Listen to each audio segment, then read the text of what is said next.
मेरा कहना है कि बीती तय विचार से आगे की सुधले। अब तो नया चुनाव आ गया, उसकी बात करेंगे, आमने सामने देखेंगे। जिसको राजनीति करनी है वो करे। हमारा शुद्ध सात्विक है, खेलों को आगे बढ़ावा देने के लिए हम खिलाड़ियों की मदद करते हैं। अभी तो 2 दिन हुए गेहूं को आते हुए, कहीं भी मंडियों में ज़्यादा गेहूं नहीं आया, लेकिन जहाँ जहाँ आ गया है वो उसको मॉइस्चर को चेक करके उसको सब खरीदा जा रहा है, कहीं कठिनाई नहीं। गिरदावरी को लेकर क्या कहेंगे सर? जिस तरीके से फसलें खराब थी उसको लेकर क्या है?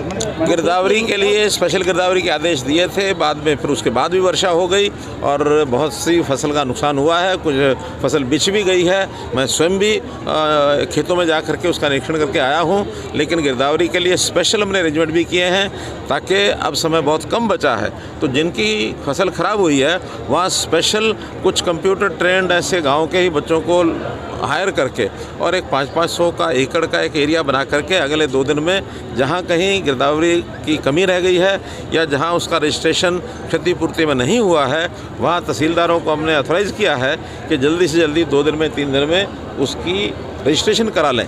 लेकिन बिना रजिस्ट्रेशन के फसल को अगर लाते हैं तो बाद में ये कठिनाई आएगी। इसलिए अगर किसी को लगता है कि मेरी गेहूँ एकदम पकी हुई है और उसका निरीक्षण नहीं हुआ तहसीलदार के द्वारा, तो तहसीलदार को कह के प्रायोरिटी से वो करवा लें, और जिनकी अभी समय है वो 2 दिन बाद भी हो जाएगा, लेकिन जिसकी फसल एकदम पकी है उसको निरीक्षण उसका करा करके गिरदावरी का सारा प्रोसेस और उसको मंडी में ला सकते हैं। 40 लाख रुपए दिए सर आपने स्वीटी बुआ को, वर्ल्ड चैंपियन को, नौकरी भी दी है, लेकिन वो भूपेंद्र सिंह हुड्डा के लिए वोट मांग रहे हैं।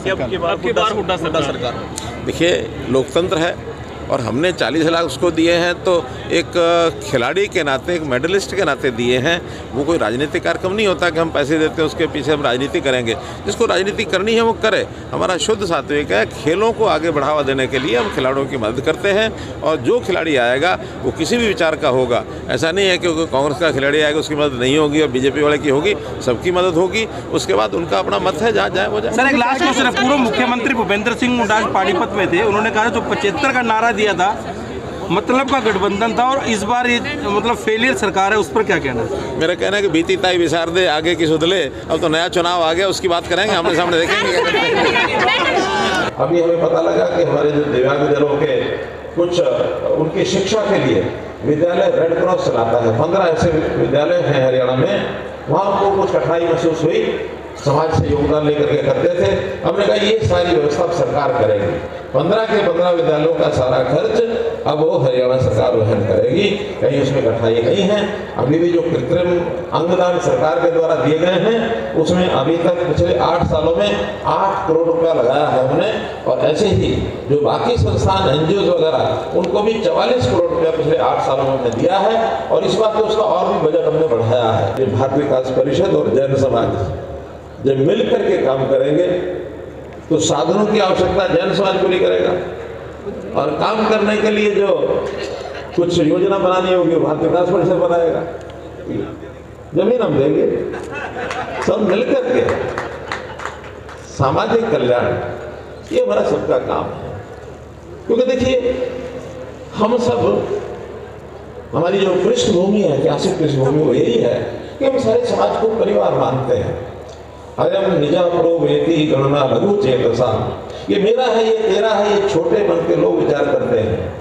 उदार चरिता नाम तो वसुधैव कुटुंबकम, ये जो मन में विचार आता है कि सब हम एक परिवार के लोग हैं, तभी अपना जो ऐसा जरूरतमंद व्यक्ति होता है जो किसी कारण से पिछड़ गया, उसकी मदद उस करने से उतना ही आनंद आता है जितना किसी अपने परिवार के किसी ऐसे व्यक्ति को जो किसी कारण से कमजोर रह गया उसका भलाई करने के बाद या उसके लिए कुछ काम करने में आनंद आता है। ऐसे ही समाज के व्यक्तियों को काम करने में आनंद आता है, और उसी काम से सब लोग लगे हैं।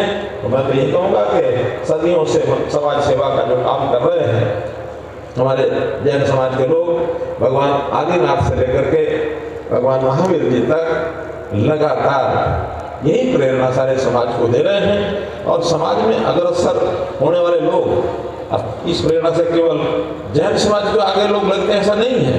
जब मार्गदर्शन होता है, दिशा मिलती है, तो बाकी समाज भी लगता है। मैंने सुरेंद्र जी से यही बात पूछी, मगर इसमें केवल जैन समाज के लोग लगेंगे, साथ में दूसरे भी लगते हैं। मुझे अच्छा लगा है सुन करके कि इस सारे अभियान में केवल जैन समाज का अभियान नहीं है, पूरे समाज का ये अभियान है। तो सबको हम साथ लेकर के चलते हैं।